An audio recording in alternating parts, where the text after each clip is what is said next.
जय शनिदेव। शनिदेव जी का सबसे पहले व्रत राजा विक्रमादित्य जी ने किया था। आइए हम शनि भगवान और राजा विक्रमादित्य जी की कहानी कहते हैं। शनिवार को शनि भगवान जी की कथा श्रवण से शनि भगवान की अपार कृपा प्राप्त होती है। तो आइए कथा शुरू करते हैं।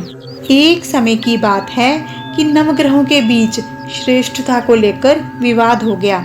सभी ग्रह देवराज इंद्र के पास पहुंचे। वो कहने लगे कि आप ये फैसला करके बताएं कि हम नवग्रहों में कौन श्रेष्ठ है।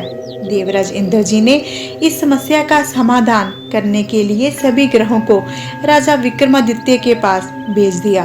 ये कहकर कि पृथ्वी पर इस समय बहुत ही न्यायप्रिय राजा विक्रमादित्य उज्जैन में राज करते हैं। आपके प्रश्न का उत्तर वही देंगे। सभी ग्रह राजा विक्रमादित्य के पास पहुंचे कि ये बताएं कि हम सभी ग्रहों में कौन श्रेष्ठ है। ग्रहों के इस प्रश्न को सुनकर राजा विक्रमादित्य जी सोच में पड़ गए, क्योंकि किसी को भी छोटा बताया तो वह नाराज हो जाएगा। राजा विक्रमादित्य ने इस बात का हल निकालते हुए 9 धातुओं के 9 अलग अलग सिंहासन बनवाए। सभी ग्रहों को इन पर बैठने के लिए कहा। शनि भगवान जी का लोहे का जो सिंहासन था वो सबसे आखिर में था। शनि भगवान जी समझ गए कि राजा विक्रमादित्य ने उनको सबसे छोटा कहा है। शनिदेव भगवान जी क्रोधित हो गए।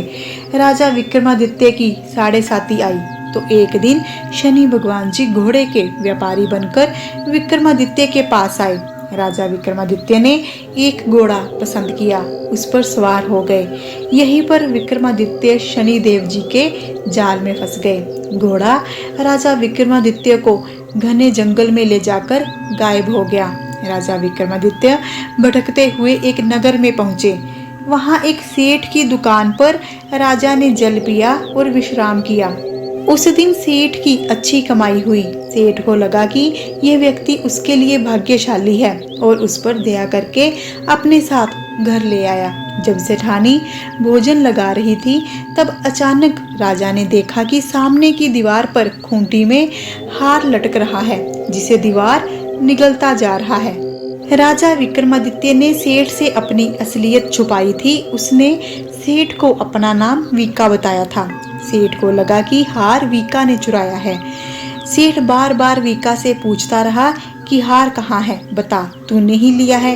वीका कहता रहा कि हार दीवार निकल गई है। सेठ को यकीन नहीं हुआ। बार बार पूछने पर भी जब सेठ को सही उत्तर नहीं मिला तो उसने राजा से हार चोरी की शिकायत कर दी।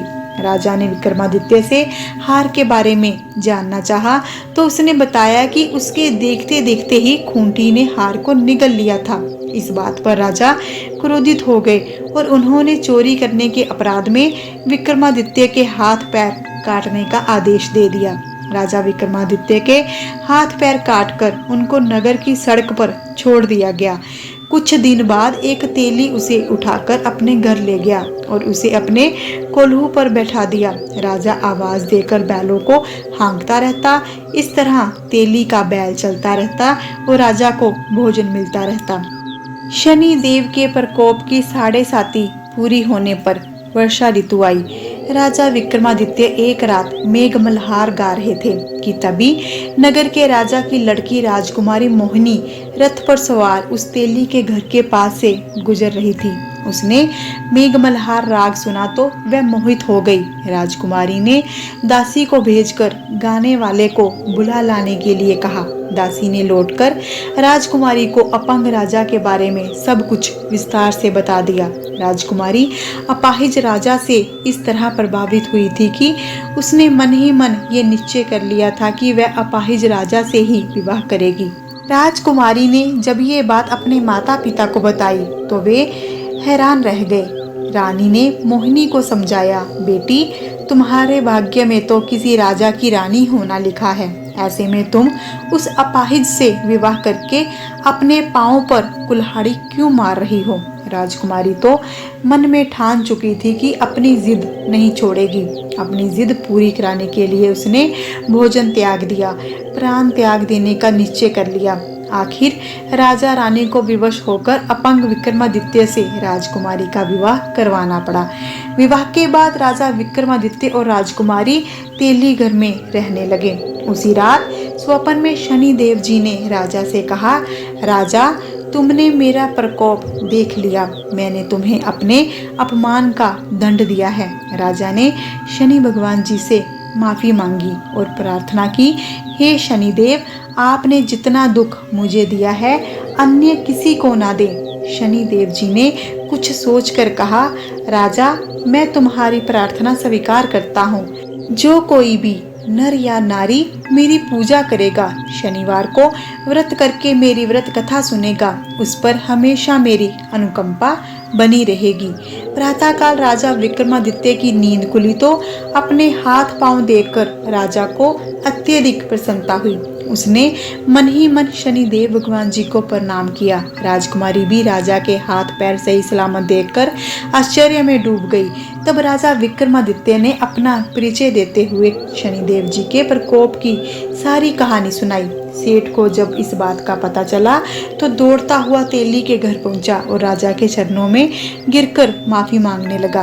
राजा ने उसे माफ कर दिया, क्योंकि ये सब तो शनि देव जी के प्रकोप के कारण हो रहा था। सेठ राजा को अपने घर ले गया और उसे भोजन कराया। भोजन करते समय वहां एक आश्चर्यजनक घटना हुई। सबके देखते देखते उस खूंटी ने हार उगल दिया। सेठ जी ने अपनी बेटी का विवाह भी राजा के साथ कर दिया और बहुत से स्वर्ण आभूषण, धन आदि देकर राजा को विदा किया।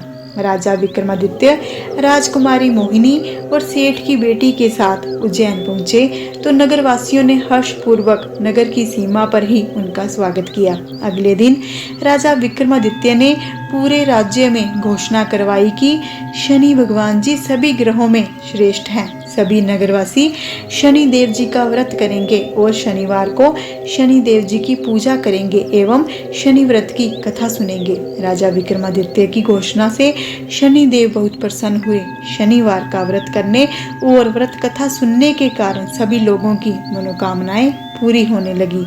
जय शनिदेव महाराज जी की, जय शनिदेव महाराज जी की। कहानी संपूर्ण हुई। शनि देव जी इस कथा को कहने वाले पर, श्रवण करने वाले पर और हुंगारा भरने वाले पर अपनी अपार कृपा बनाए रखें। जय शनिदेव।